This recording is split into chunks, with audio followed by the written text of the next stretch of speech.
I'm extremely honored to be here back in Seoul. This is my second visit. I came with my family 2 years ago. My wife is first-generation Korean American, and both my mother-in-law and her mother graduated from Ewha University. My wife's grandfather graduated from Seoul University, and my father-in-law from Yonsei. So it is a true honor for me to be back in Seoul and invited to this conference. The world as we know it, and we've been listening the last 2 days, is changing so rapidly. And while we're making momentous changes in lots of different industries, I would argue that education is behind. 2030 is a very significant milestone. So what happens in 2030? Due to artificial intelligence, technology, and automation, half of all jobs that exist today will be gone. Half. I mean, that's a staggering number to think if you look to your left and to your right, one of those people will be out of a job. And the workforce will be 75% millennials, and the other 25% will be aging baby boomers that will not be able to transfer their knowledge fast enough considering how quickly things are changing. When I got off the plane on Tuesday, there was an article from Forrester that said in 2018, this coming year, almost 10% of the jobs in the US will be gone due to artificial intelligence. Those are big numbers, and some people say those are conservative numbers.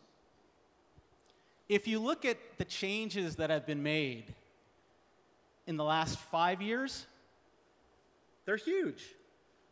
We used to summon taxis, now we can be the taxi.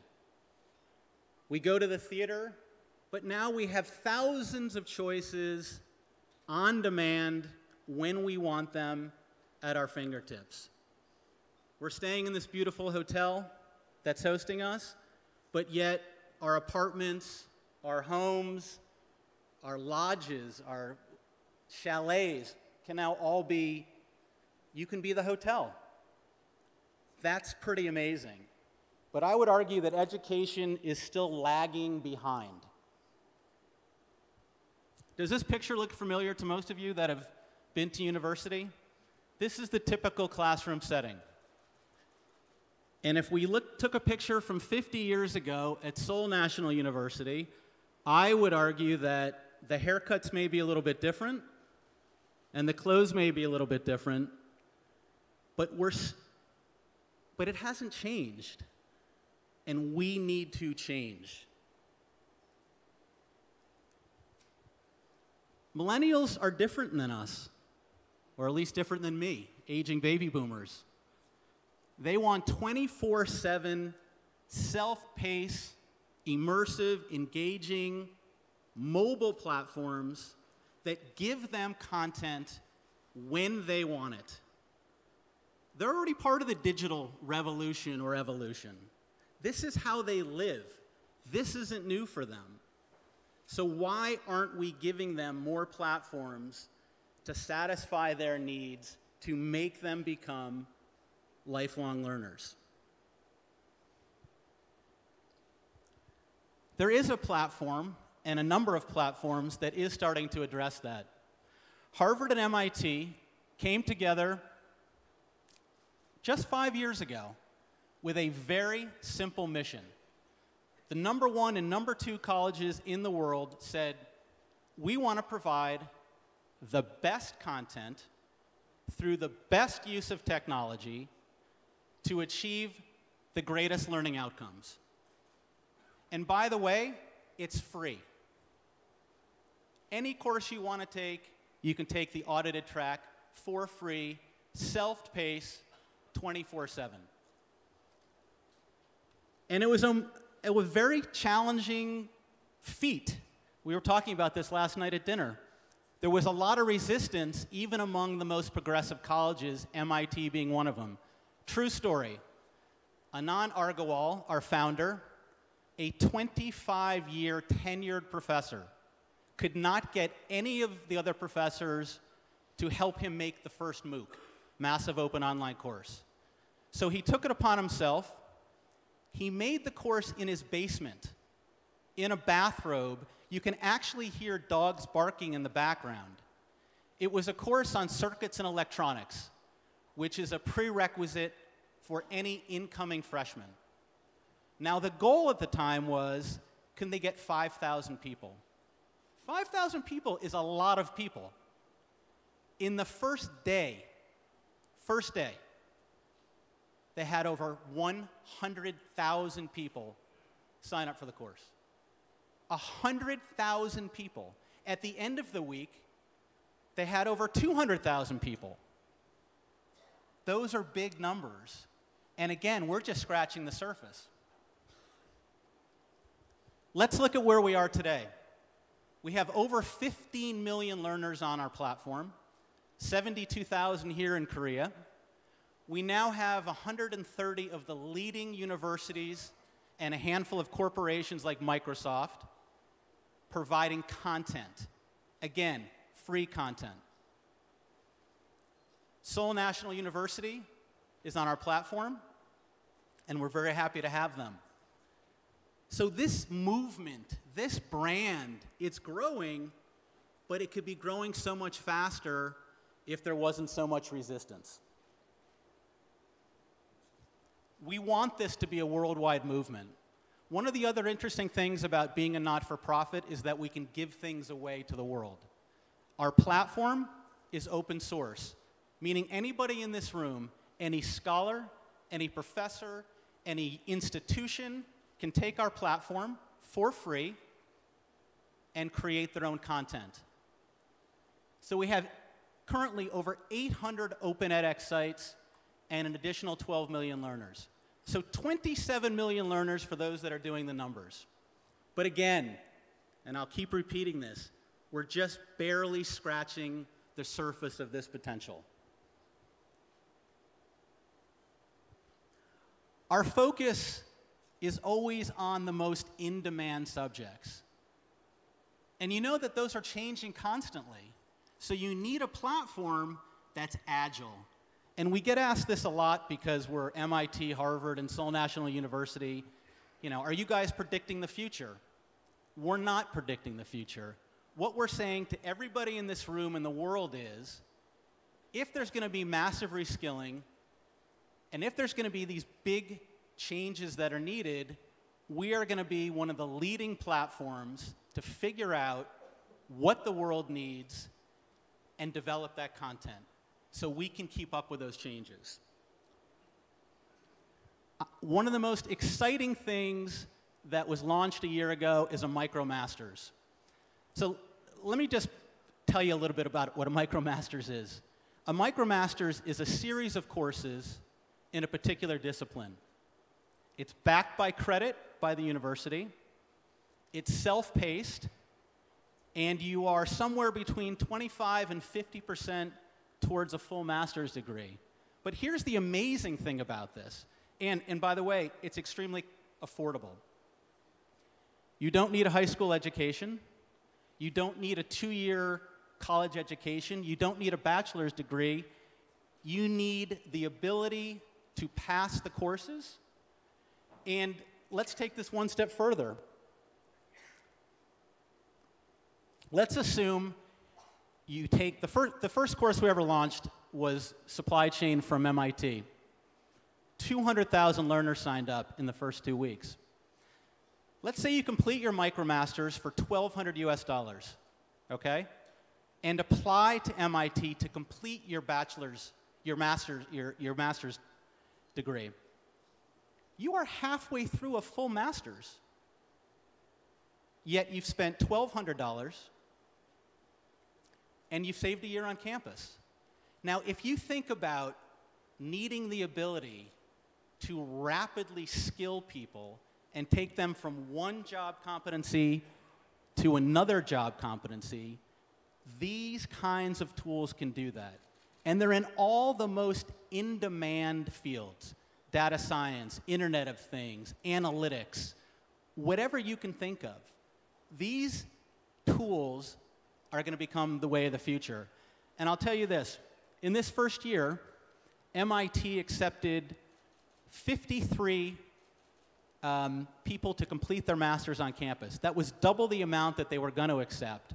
And a number of those people had no undergraduate formal education. Pretty impressive. What's also extremely important is making sure there's no separation between the universities and the enterprises. While this may be new to a lot of people in the room, the MOOC platform is being used by some of the biggest corporations in the world. And they're using it in a number of ways. They're liaising with the universities to make sure that the content they need will be available. And we're helping them with that. But what we're also seeing, again, if you think about the thousands or millions of people that the enterprises are going to have to hire in the next 13 years, they're using platforms like ours and other MOOC platforms as a recruitment tool.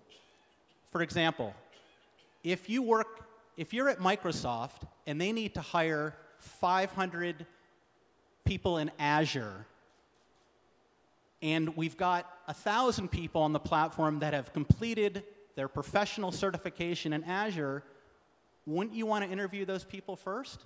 So we're now starting to identify people on our platform that have successfully completed courses and using that as a funnel to the enterprises for hiring.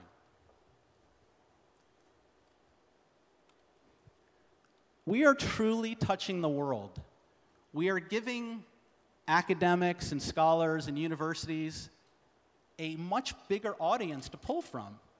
Because people always say, are going to put colleges out of business? No, we're not going to put colleges out of business. We're making education accessible to hundreds of millions of learners that either had very little access or no access at all. And these are the faces of those learners. And how do we know it's working? We know it's working because 43% say it's helping them in their professional development and in their careers. The very first thing a typical learner does, especially a millennial, is post it on their CV and their LinkedIn profile. This is becoming educational digital currency.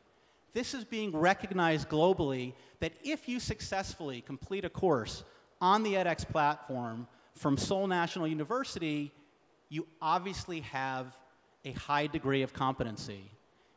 And everybody's recognizing that credibility and that pedigree.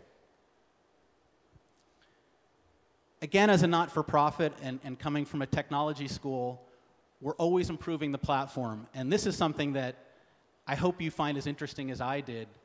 We actually track every single keystroke of every single learner around the world.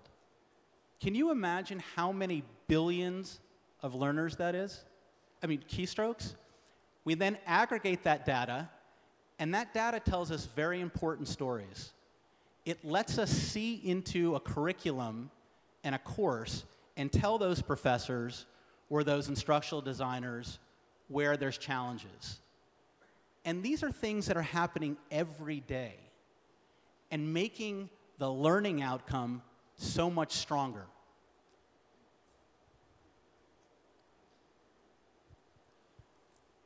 This is one of the things that we talk about a lot.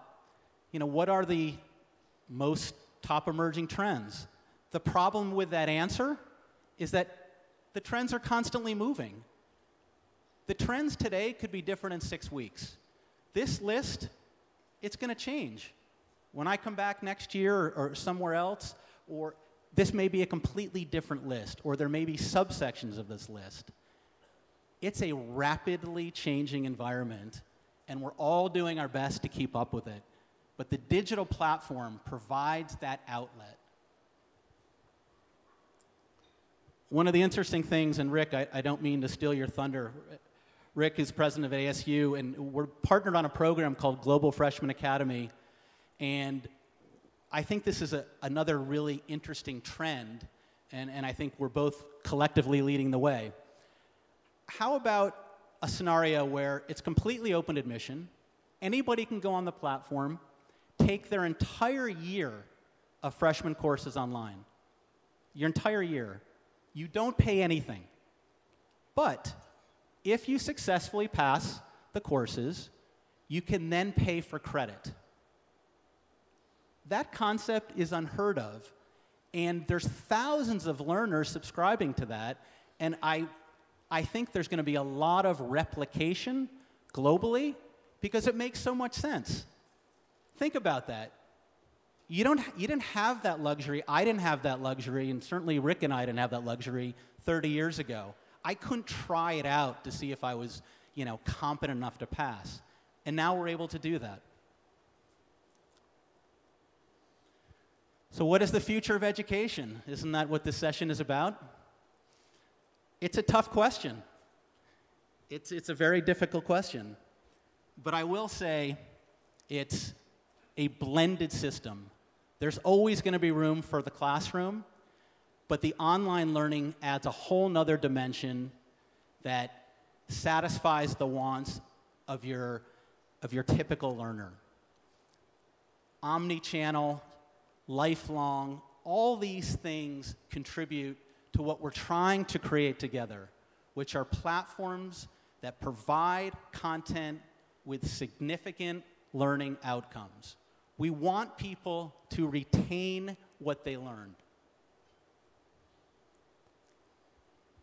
It's really no different than what Amazon's doing.